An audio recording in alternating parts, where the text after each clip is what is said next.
जी बेटा, इसी के साथ ही हम एक और टर्म रिलेट करते हैं, वो है रेडियस ऑफ जायरेशन, या इसको ज्योमेट्रिकल रेडियस भी बोल देते हैं। ठीक है।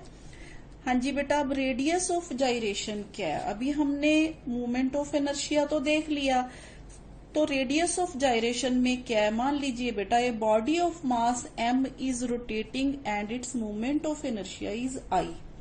ठीक है। मान लीजिए जैसे हमने डिस्क के केस में कंसिडर किया था, a single particle has same mass and rotates with such radius so that it's movement of inertia also becomes I। मतलब एक ऐसा सिंगल पार्टिकल कंसिडर कर लीजिए जिसका मास सेम उतना ही है जितना वो बॉडी का था, तो इसका भी मूवमेंट ऑफ इनर्शिया जितना है जितना उस बॉडी का था, पर ये डिफरेंट रेडियस पे घूम रही है। ठीक है।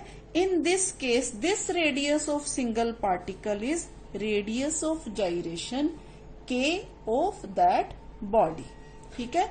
और इसको हम बेटा, जैसे हमने centre of mass find out किया था लीनियर मोशन में, सेम इसी तरह हम इस केस में इसको ऐसे भी देख सकते हैं। जैसे मान लीजिए it is radial distance of point from the axis of rotation at which if whole mass of the body is assumed to be concentrated, its moment of inertia about given axis would be the same as with its actual distribution of mass। जैसे बेटा मान लीजिए मेरे पास ये disc है, अब ये disc के केस में हमने मूवमेंट ऑफ इनर्शिया जो है डिस्क के केस में हमें पता है कि हाफ mr² होता है। ठीक है। अब हमने जब डिस्क मान लीजिए इस एक्सिस पे घूम रही है, हमारे पास ये एक्सिस है डिस्क का, ये ऐसे घूम रही है। ठीक है। मान लीजिए हमने इस डिस्क पे कहीं पे भी कोई ऐसा पॉइंट फाइंड आउट कर लिया, मान लीजिए यहाँ पे, जहां पे ये डिस्क का पूरा mass is assume to be concentrated, जैसे हमने सेंटर ऑफ मास में देखा था। तो ये पॉइंट जो है एक्सिस से मान लीजिए k दूरी पे है। ठीक है। एक्सिस से मान लीजिए ये k दूरी पे है, तो इस पॉइंट पे भी जब हम इसको एक्सिस के आसपास ऐसे रोटेट करेंगे, तो इस पॉइंट के आसपास भी जो एक्सिस ऑफ रोटेशन के आसपास जो इसका मूवमेंट ऑफ इनर्शिया होगा वो कितना होगा? सेम होगा जितना पूरी डिस्ट्रीब्यूशन मास से था। ठीक है। ये एग्जांपल देखते हैं हम एक। जी बेटा, आप देखिए डिस्क के केस में हमारे पास मूवमेंट ऑफ इनर्शिया जो होता है, मूवमेंट ऑफ इनर्शिया I। ठीक है। I को हम किसके बराबर लिखते हैं? यहाँ हाफ mr², ये है डिस्क के केस में। ठीक है। तो it is equal to movement of inertia I। अब सेम मूवमेंट ऑफ इनर्शिया हमने कहा रेडियस ऑफ जायरेशन, यानी कि एक ऐसे सिंगल पॉइंट का जिसका जो रेडियस ऑफ जायरेशन है वो k है, तो वो फिर क्या हो जाएगा बेटा? mk², क्योंकि मूवमेंट ऑफ इनर्शिया क्या होता है? mr² होता है ना इन सिंपल, तो यहाँ पे r की जगह पे हम k ले रहे हैं, तो यहाँ पे हो गया बेटा हमारे पास mk²। अब ये दोनों मूवमेंट ऑफ इनर्शिया सेम है, तो इसका मतलब हाफ mr² इज mk²। ठीक है। तो यहाँ से m और m कट हो गया, तो हमारे पास क्या आ गया बेटा? r²/2 is equal to k²। तो यहां से हमारे पास जो k की वैल्यू है वो आ गई बेटा r/√2, यानी कि अब डिस्क के ऊपर ये जो डिस्टेंस है ना रेडियस का डिवाइडेड बाय √2, यानी कि इतना डिस्टेंस है ना, जो वहां पे क्या होगा? एक ऐसा पॉइंट होगा बेटा, उस पॉइंट के आसपास भी मूवमेंट ऑफ इनर्शिया जो है बॉडी का वो क्या होगा? सेम होगा जैसे कि इस डिस्क का पूरी डिस्ट्रीब्यूशन के साथ जो मूवमेंट ऑफ इनर्शिया है। ठीक है। पूरी डिस्क मीन्स बिखरा हुआ मास, डिस्ट्रीब्यूशन, पूरी डिस्ट्रीब्यूशन। यहां पे हमने क्या किया, एक सिंगल पॉइंट कंसिडर किया। ये जो है हमारे पास क्या है, रेडियस ऑफ जाइरेशन।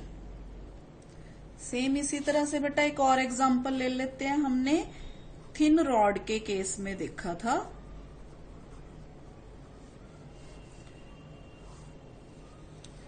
जी बेटा थिन रॉड के केस में हमने देखा था कि मूवमेंट ऑफ इनर्शिया जो होता है वो ml²/12 होता है, ठीक है। तो हमारे पास I की वैल्यू है जो थिन रॉड के केस में ml²/12 है, ठीक है। अब हमने इस थिन रॉड पे, ये थिन रॉड है हमारे पास, ठीक है, ये इसका एक्सिस है। अब ऐसे ही मान लीजिए हमें एक ऐसा पॉइंट मिल गया जहां पे इसका सारे का सारा मास कंसंट्रेट कर रहा है, ये थिन रॉड का एज्यूम कर रहे हैं हम कि वहां पे कंसंट्रेट कर रहा है, और वो जो पॉइंट है उसकी दूरी जो है एक्सिस से k है, ठीक है।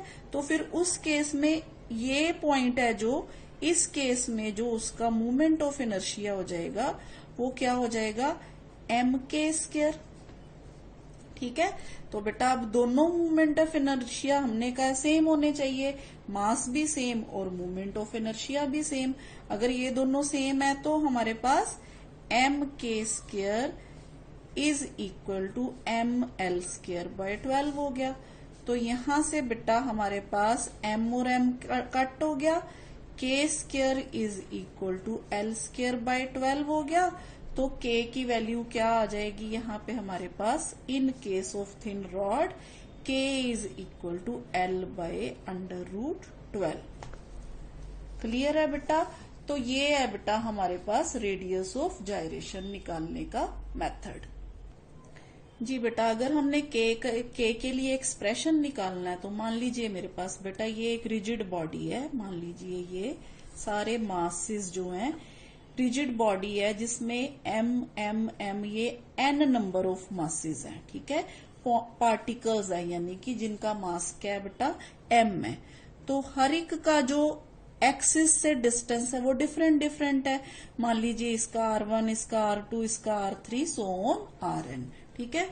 तो हमारे पास बेटा इस केस में मूवमेंट ऑफ इनर्शिया क्या हो जाएगा, इस पूरी बॉडी के लिए about axis AB is equal to mr1² plus mr2² plus so on mrn², ठीक है।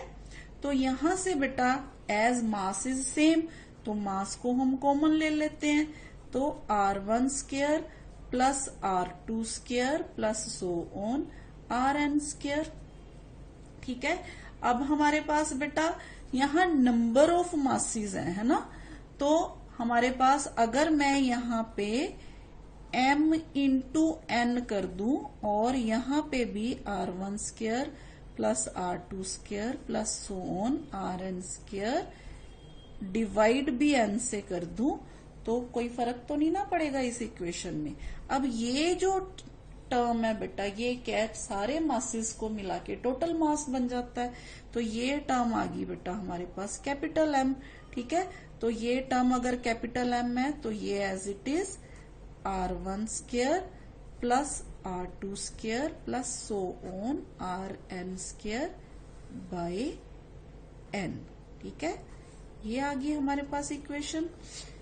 तो यहां से हमारे पास बेटा if k is the radius of gyration about the axis AB, मान लीजिए ये सारी बॉडी का जो मैंने पहले ही आपको बताया कि एक ऐसा पॉइंट जहां पे पूरे का पूरा मास एज्यूम टू बी कंसंट्रेटेड है, तो वो जो पॉइंट है ना उसका जो रेडियस ऑफ जाइरेशन यानी कि वो क्या है हमारे पास k है। तो इस केस में if k is the radius of gyration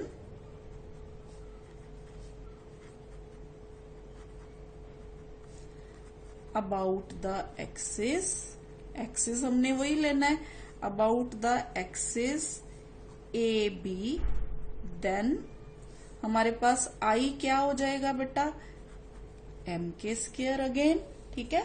तो I की वैल्यू क्या हो जाएगी mk²। अब ये इक्वेशन में आई की वैल्यू एम के स्क्वायर है। हमने कहा मोमेंट ऑफ इनर्शिया सेम होना चाहिए दोनों केसेस में, तो M K square should be equal to M R one square plus R two square plus so on R N square by N. ठीक है, तो यहां से हमारे पास बेटा के स्क्वायर की वैल्यू जो है एम और एम कट हो गए, तो यहां से हमारे पास के की वैल्यू है जो वो आ जाएगी K is equal to R one square plus R two square plus so on R N square by N और इसका होल का अंडर। ठीक है बेटा, ये हमारे पास आ गई के की वैल्यू, जिसको हम रूट मीन स्क्वायर डिस्टेंस बोल देते हैं। Root mean square distance. तो बेटा हम कह सकते हैं K is root mean square distance of its particles from the axis of rotation. अब के किस किस चीज पे डिपेंड करता है ये भी देख लेते हैं। फैक्टर्स ऑन विच के depends.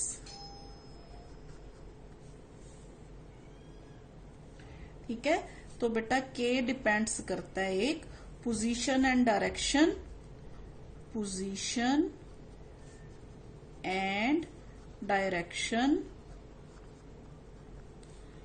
Of the axis of rotation.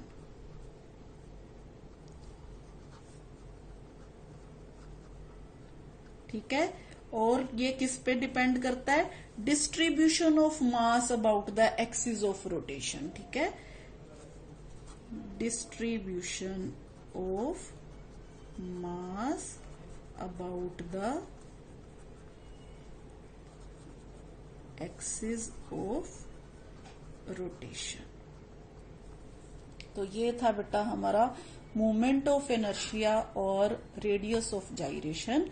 आज का लेक्चर यहीं पे खत्म करते हैं। थैंक यू बेटा।